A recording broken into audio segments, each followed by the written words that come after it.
नमस्कार, मैं राजेंद्र कुमार झारिया, बागवानी अधिकारी। आप सभी दर्शकों का इस कोविड-19 महामारी के दौर में इंदिरा गांधी राष्ट्रीय मानव संग्रहालय में स्वागत करता हूं।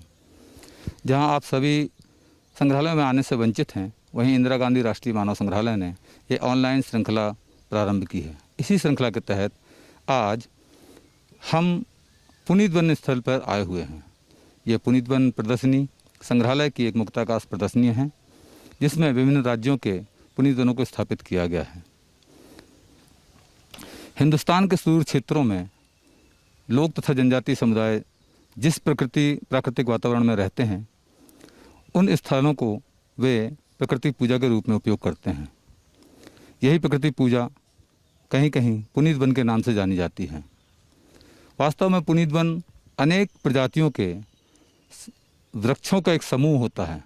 कहीं कहीं ये एक विशेष प्रजाति के वृक्षों का एक समूह भी हो सकता है, और कहीं कहीं कोई एक विशाल पुरातन वृक्ष भी इस नाम से समर्पित किया जाता है। इंदिरा गांधी राष्ट्रीय मानव संग्रहालय में अनेक राज्यों के पुनीत वनों को उन्हीं समुदाय द्वारा स्थापित किया गया है, और समय समय पर इस स्थान पर इनकी पूजा की जाती है। पुनीत वन ऐसे स्थल होते हैं जहाँ पर कई स्थानों पे कुछ मूर्तियाँ होती हैं, कुछ मंदिरनुमा संरचना होती है। पुनीत वन में जो वृक्ष होते हैं, स्थानीय समुदायों द्वारा वो उनके पूर्वजों और उनके देवी देवताओं को समर्पित होते हैं। पुनीत वनों में जो वृक्ष लगते हैं, उन वृक्षों को काटना इन समुदायों द्वारा पूर्णतः वर्जित होता है। यहाँ तक कि वहाँ पे जो जीव जंतु रहते हैं, उनको भी किसी प्रकार की क्षति नहीं पहुँचाई जा सकती। आज हम इस श्रृंखला में केरल के पुनीत वनों के बारे में जानेंगे। केरल के पुनीत वन क्या होते हैं, कैसे होते हैं, उन समुदायों में इनकी क्या मान्यताएं हैं, इसके बारे में आपको बागवानी अधिकारी श्री धीर सिंह द्वारा बताया जाएगा। नमस्कार, मैं हूं धीर सिंह, सहायक बागवानी अधिकारी। आज हम रूबरू होंगे केरल राज्य के पुनीत वन से। तो इस पुनीत वन को बताने से पूर्व मैं चाहता हूं कि हम ये देखें कि अलग अलग राज्यों में इन पुनीत वनों को किस नामों से जाना जाता है। तो सबसे पहले हम देखते हैं कि अगर हम तमिलनाडु की बात करें तो इसे हम कोविलकाडु कहते हैं, और वहीं पर अगर हम देखें महाराष्ट्र में इसे देवराई कहा जाता है, मणिपुर में उमंगलाई कहा जाता है। इसी तरह केरल के इस पुनीत वन को हम काऊ के नाम से जानते हैं। केरल राज्य में अनेक काऊ स्थित हैं। ये हमारी जैव विविधता को संरक्षण दिए हुए हैं।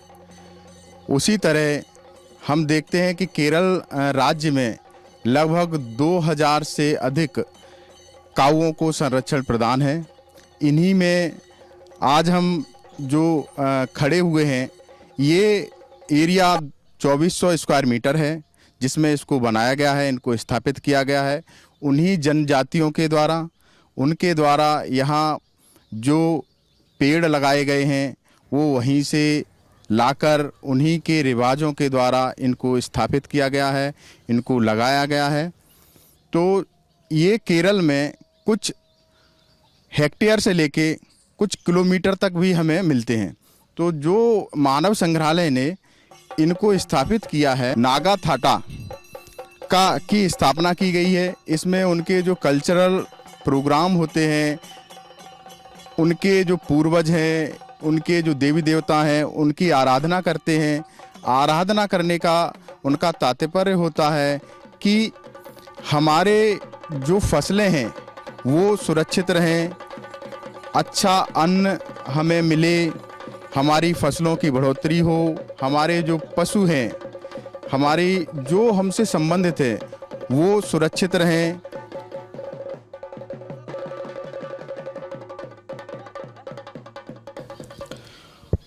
उत्तरी केरल में ये जो पुनीत वन होते हैं, वो पूर्वजों की याद में या पूर्वजों को समर्पित रहते हैं, साथ भी देवी देवताओं को भी समर्पित रहते हैं। इन्हें हम अम्मा, आयलक्ष्मी आदि नामों से जाना जाता है।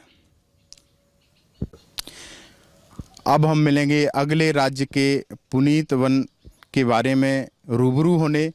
तब तक आप अपने राज्य के जो पुनीत वन हैं, जो सेक्रेड ग्रोव्स हैं, उनके संरक्षण और संवर्धन के बारे में सोचिए और हमें अवगत कराइए।